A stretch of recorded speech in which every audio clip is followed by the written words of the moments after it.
Assalamualaikum.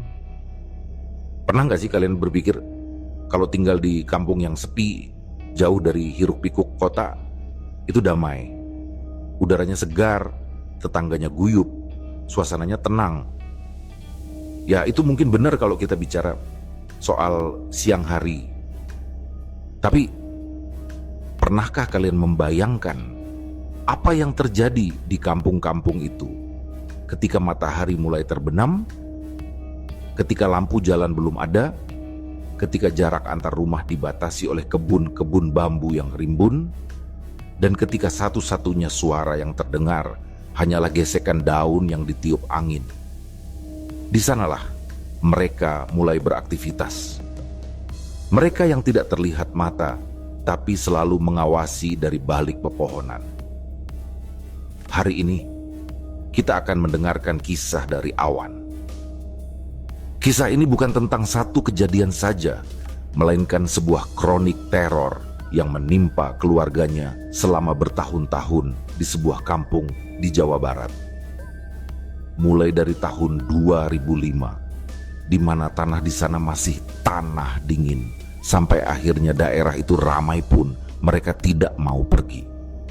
Siapkan camilan kalian, kunci pintu kamar, matikan lampu yang terlalu terang, dan mari kita masuk ke ceritanya.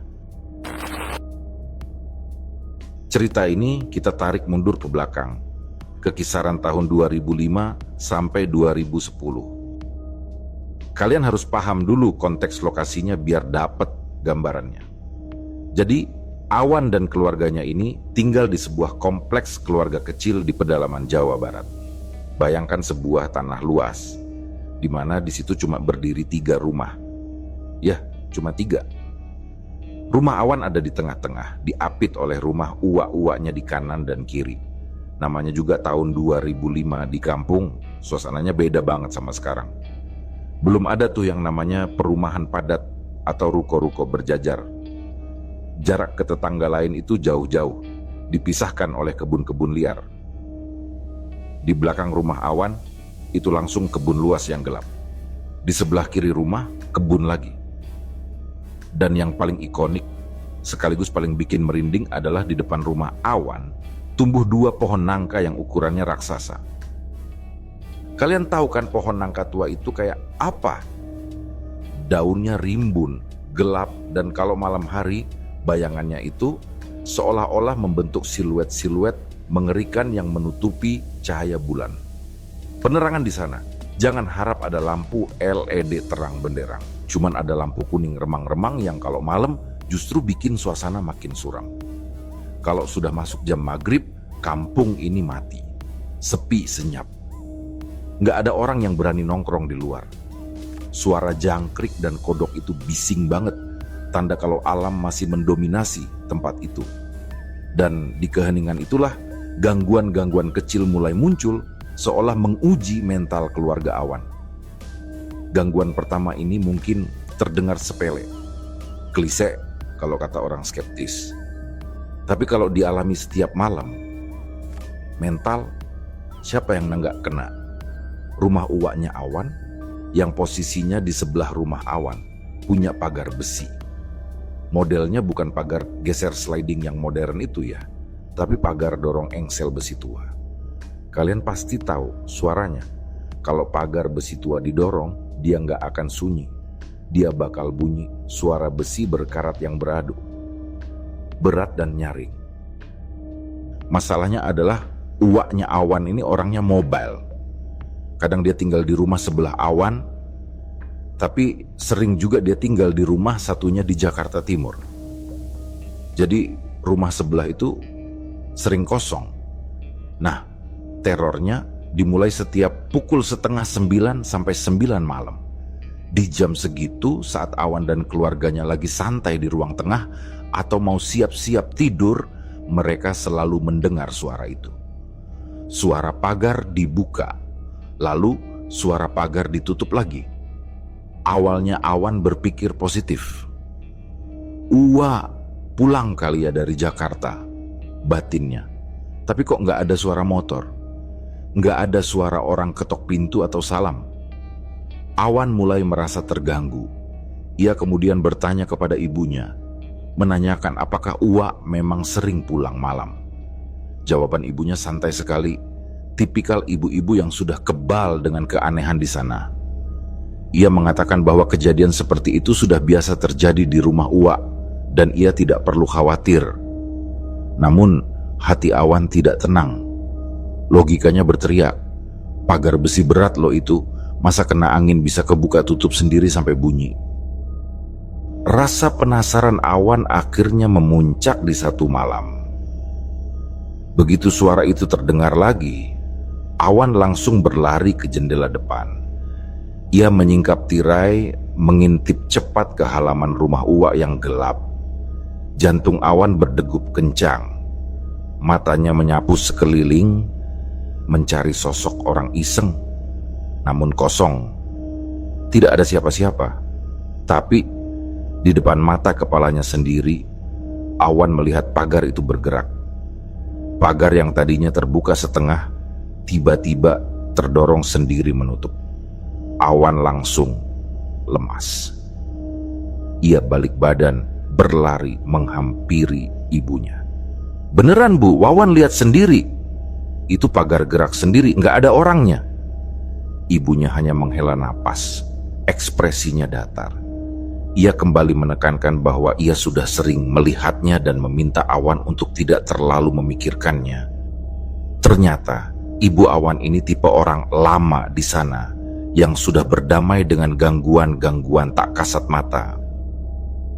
Kejadian berikutnya melibatkan orang luar yang biasanya lebih rentan terhadap gangguan. Suatu malam, sekitar jam 10 malam, pintu rumah Awan diketok. Setelah dibuka, ternyata itu tamu perempuan dari Uwa. Tamu itu datang jauh-jauh, tapi Uwa sedang tidak di rumah. Ibu Awan pun berinisiatif mempersilakannya masuk dan menginap di dalam rumah. Anehnya, tamu itu menolak dengan sopan. Ia memilih untuk menunggu di pelataran luar rumah, beralasan ia tidak enak hati jika harus tidur di dalam. Ibu Awan akhirnya menyerah, memberi bantal dan selimut di teras. Keesokan paginya saat Ibu Awan menawarkan sarapan, tamu itu terlihat pucat dan kurang tidur. Ia langsung curhat kepada Ibu Awan. Saya mau tanya, memangnya di sini kalau malam emang banyak delman lewat? Awan dan ibu saling pandang, mencoba mencerna pertanyaan yang tidak masuk akal itu. Sang tamu kemudian menjelaskan bahwa semalam ia tidak bisa tidur karena mendengar suara sepatu kuda yang mondar-mandir di jalanan depan rumah, seperti ada pasar malam. Ibu Awan merinding. Jalanan di sana adalah jalan kampung buntu dan sudah di portal. Mustahil ada delman. Gangguan tidak berhenti sampai di situ. Tamu itu menambahkan, pohon nangka raksasa di depan rumah terus digoyang-goyang kencang, padahal angin tidak ada. Ia berpikir itu adalah tanda hujan badai. Tapi hanya pohon itu saja yang bergoyang, seperti ada sosok besar yang sedang menggoyang. Awan pun makin yakin halaman depan rumahnya adalah jalan raya. Bagi makhluk tak kasat mata, tamu malang itu telah menjadi penonton VIP di tengah pawai hantu. Suatu hari nenek Awan menginap. Sebelum maghrib, nenek dengan rajin menyapu dan membakar sampah daun nangka kering di halaman samping rumah yang berbatasan dengan kebun. Halaman itu bersih, berbanding terbalik dengan kondisi sebelumnya. Malamnya, sekitar jam 9 atau 10 petaka dimulai. Nenek yang tidur di rumah Uwa tiba-tiba mengerang kesakitan. Ibu Awan menghampirinya, khawatir nenek masuk angin. Nenek hanya menggeleng, matanya melotot.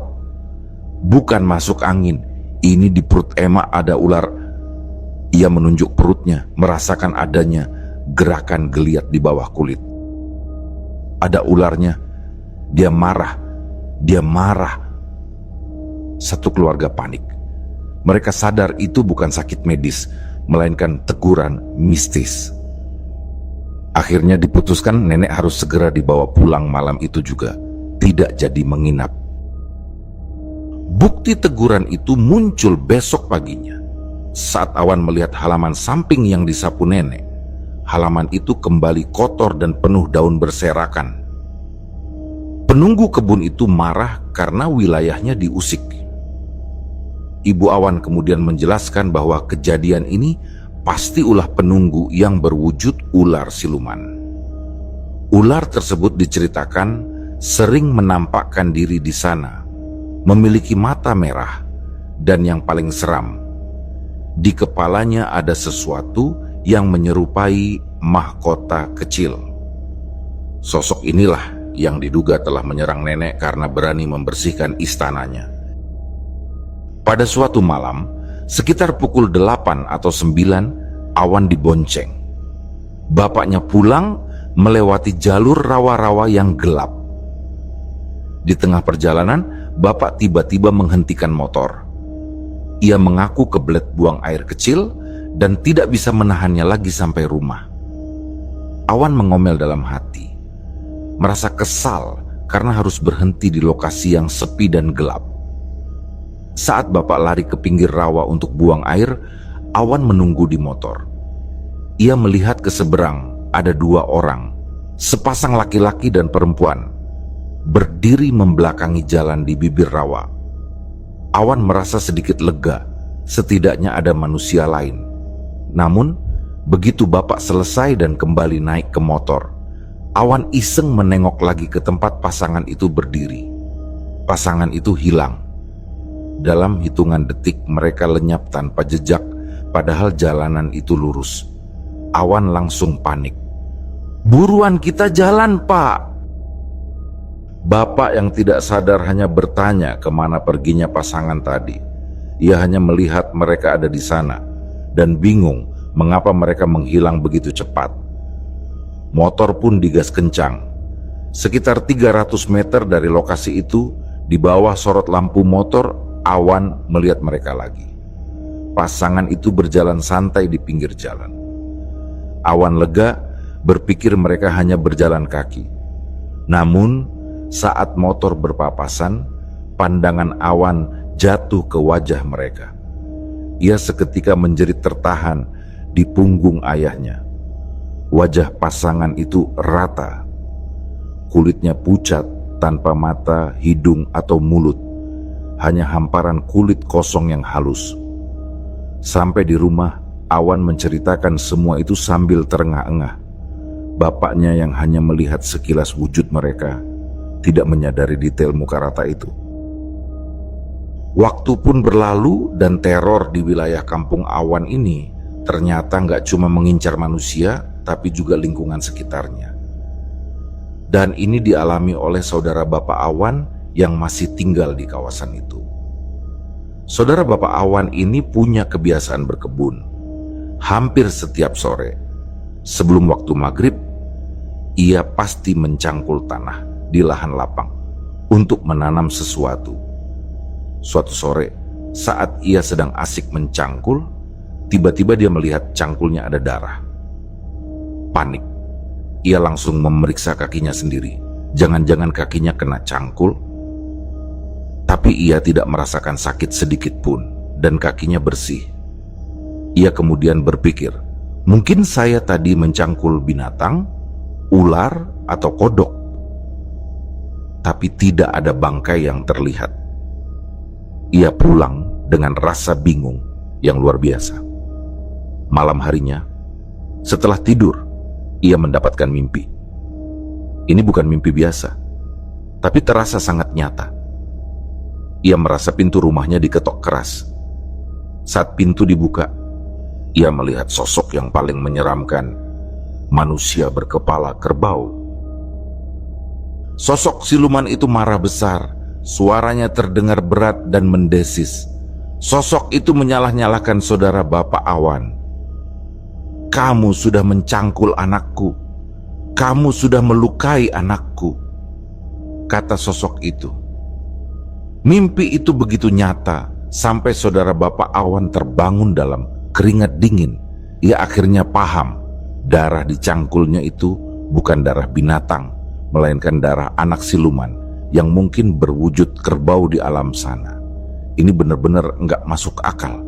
Tapi di kampung itu hal-hal seperti ini justru jadi masuk akal. Cerita ini pun langsung heboh di kawasan keluarga Awan. Hal-hal seperti ini menunjukkan bahwa tanah yang mereka pijak itu memang berpenghuni dan mereka tidak suka tanahnya diubah-ubah, apalagi dicangkul. Kita bergeser ke rumah kakak sepupu Awan. Rumah ini agak jauh sedikit, sekitar 250 meter, tapi masih satu kawasan. Awan pernah tinggal di sana selama sebulan karena rumah itu lebih dekat ke sekolah. Saat Awan masuk, ia langsung merasa hawanya beda. Rumah itu sebenarnya lumayan besar dan baru dibangun, tapi desainnya aneh. Terlihat angker dari desainnya. Ada 2 lantai, banyak kamar, tapi banyak yang tidak dimanfaatkan dan dibiarkan kosong. Bahkan, keluarga kakak sepupu Awan sendiri, termasuk anak-anaknya, justru lebih memilih tidur ngumpul di ruang TV di lantai bawah, padahal banyak kamar kosong. Mereka takut naik ke atas. Siapa yang mau lantai 2 itu jadi wilayah kekuasaan mereka? Awan akhirnya disuruh menempati kamar di lantai 2 itu. Kamar itu terasa panas sekali. Bahkan ketika dipasang kipas angin, angin yang keluar terasa seperti angin panas, bukan angin sejuk. Sebelum kita masuk ke pengalaman Awan sendiri di rumah itu, kita dengar dulu cerita dari Bapak Awan yang ikut terlibat dalam pembangunan rumah kakak sepupunya. Dulu, saat rumah itu baru jadi, belum ada perabotan, baru berupa bangunan kosong, Bapak Awan sering diminta menjaga atau menunggui rumah itu. Pada suatu subuh, Bapak Awan kaget setengah mati.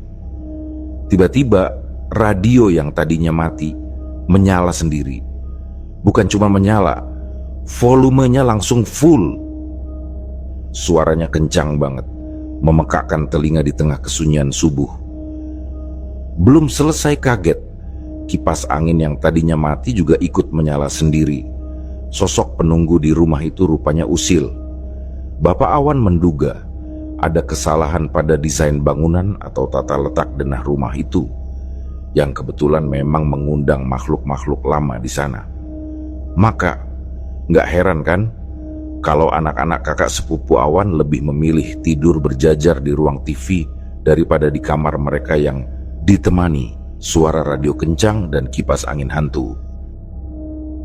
Nah, ini adalah teror langsung yang dialami Awan. Malam itu, Awan sedang asik main PlayStation di ruang TV. Kalian bayangkan, tahun 2006-an main PS itu sudah paling asik. Karena asik, Awan nggak sadar kalau semua anggota keluarga di situ sudah pada tidur pulas, berjajar di ruang tamu dan ruang TV.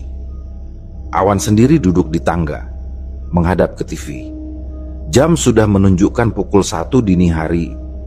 Awan duduk di tangga, dan dari posisi itu, ia bisa melihat pintu kamar yang ada di lantai 2. Sebenarnya itu bukan pintu, cuma tirai tipis. Saat lagi fokus menekan controller, tiba-tiba dari lantai 2, dari kamar kosong di atasnya, terdengar suara langkah kaki yang kencang.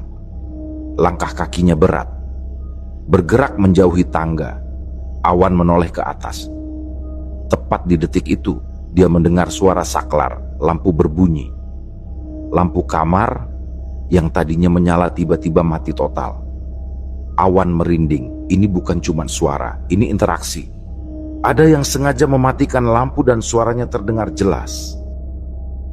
Begitu lampu mati, suara langkah kaki itu terdengar lagi. Awan tidak berpikir 2 kali. Dia langsung meninggalkan PS yang masih menyala, membiarkan karakternya mati di layar TV. Ia langsung melompat ke tumpukan kasur di ruang TV, meringkuk bersama keluarganya. Meskipun sudah meringkuk, dia tidur di dekat tangga. Jadi kalau dia mendongak, langit-langit lantai 2 masih terlihat. Di tengah usahanya untuk terlelap, Awan sempat mengintip ke atas. Tiba-tiba ia melihat sesuatu. Setengah wajah muncul dari atas tangga. Wajah itu muncul sebentar lalu ditarik lagi ke atas. Awan mencoba berpikir rasional. Jangan-jangan itu si Imam, anak angkat kakak sepupu Awan, yang iseng mau nakut-nakutin. Tapi Awan tahu, dari jarak tangga itu, kalau Imam mau mengintip separuh wajah, posisi kakinya pasti sudah tergantung tidak wajar. Mustahil itu Imam.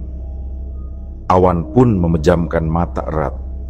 Malam itu, proses tidurnya berlangsung lama sekali.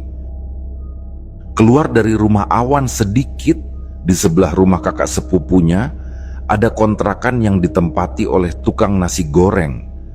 Tukang nasi goreng ini biasanya pulang sudah sangat larut, bahkan menjelang subuh.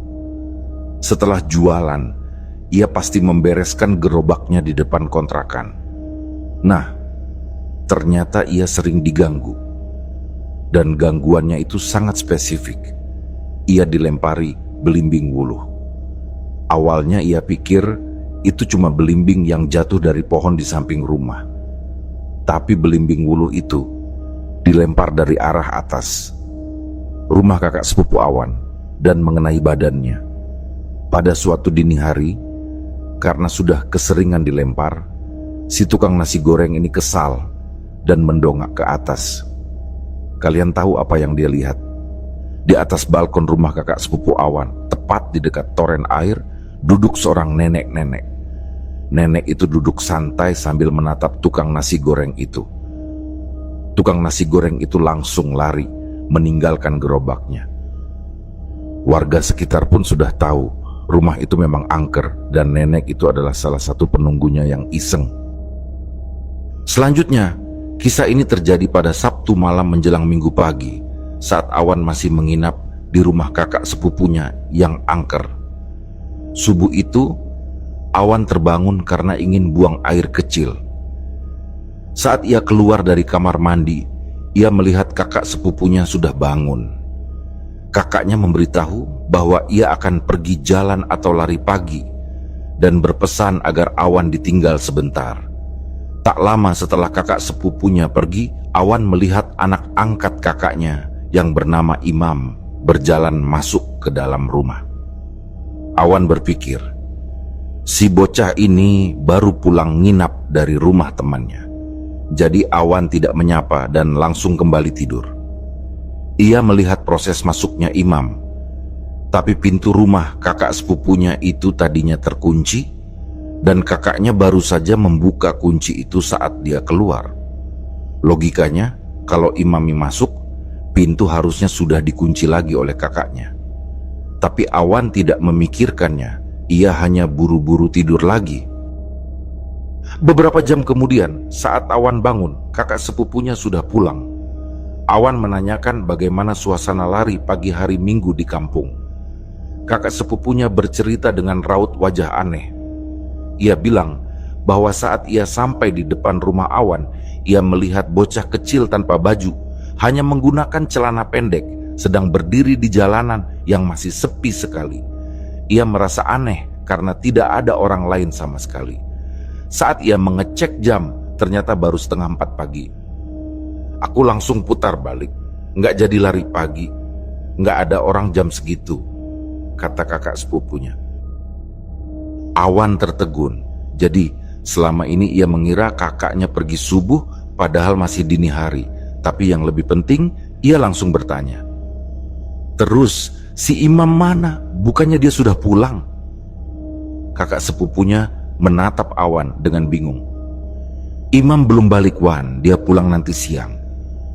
Awan langsung lemas. Berarti sosok yang tadi ia lihat masuk dari pintu samping saat ia keluar toilet bukanlah Imam. Sosok itu adalah peniru yang sengaja menampakkan diri untuk membuat Awan merasa aman. Dan itu pula alasan mengapa kakak sepupunya tadi harus membuka kunci pintu. Karena si Imam palsu itu hanyalah ilusi yang tidak menggunakan kunci.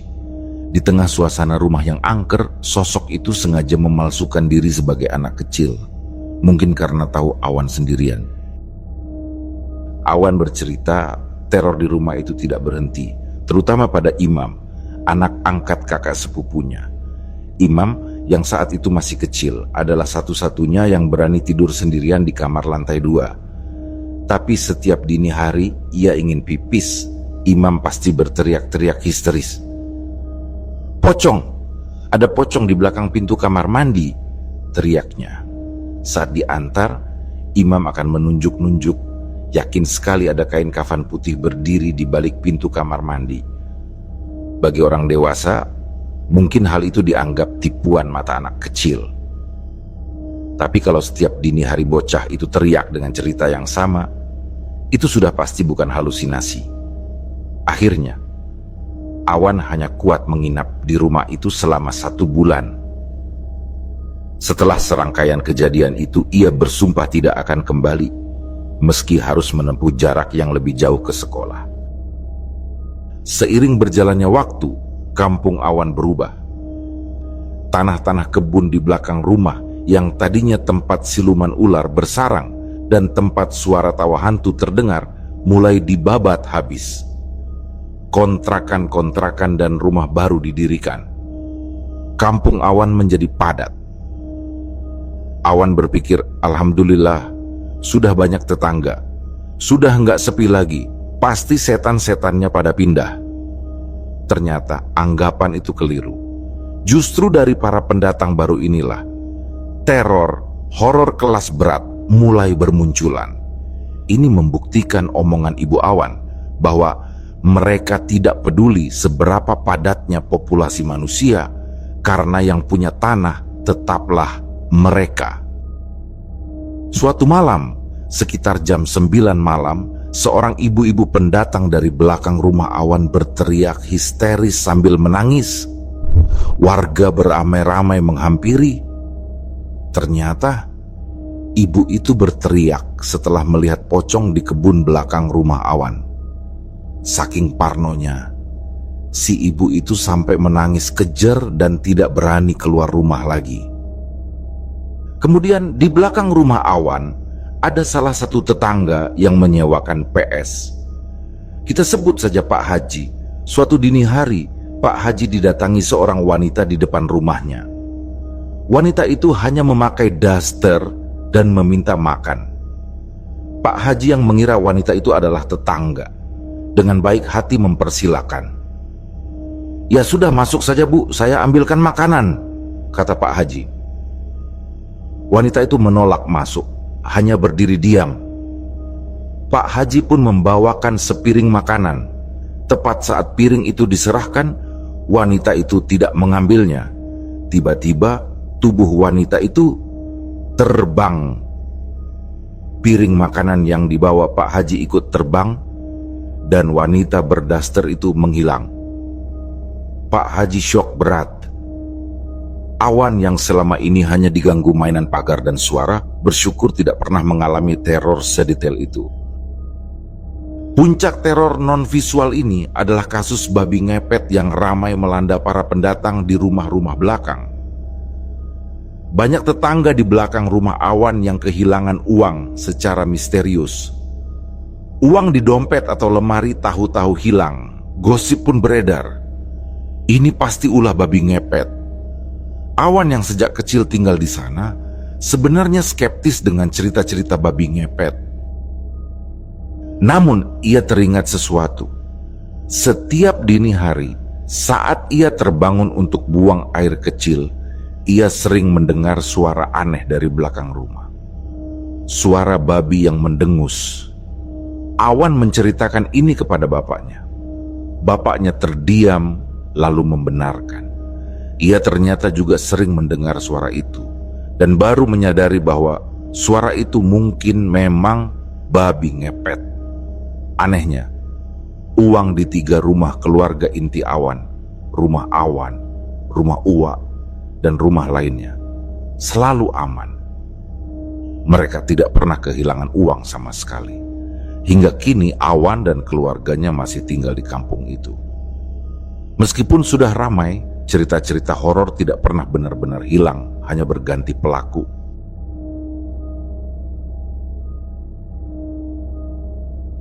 Demikianlah kisah yang kami bawakan ini. Semoga kisah ini dapat menghibur teman-teman semua dan diharapkan cerita ini bisa bermanfaat. Baiklah, terima kasih untuk teman-teman yang telah mendengarkan cerita ini dan juga yang telah mendukung channel ini. Semoga kebaikan yang dilakukan teman-teman dibalas oleh Allah Subhanahu wa Ta'ala dengan hal-hal yang lebih baik dan lebih bermanfaat dalam kehidupan. Saya mohon maaf apabila ada kesalahan dalam perkataan ataupun pengucapan dalam menceritakan kisah ini. Sampai jumpa lagi di kisah kami berikutnya. Semoga sehat dan sukses selalu untuk kita semua.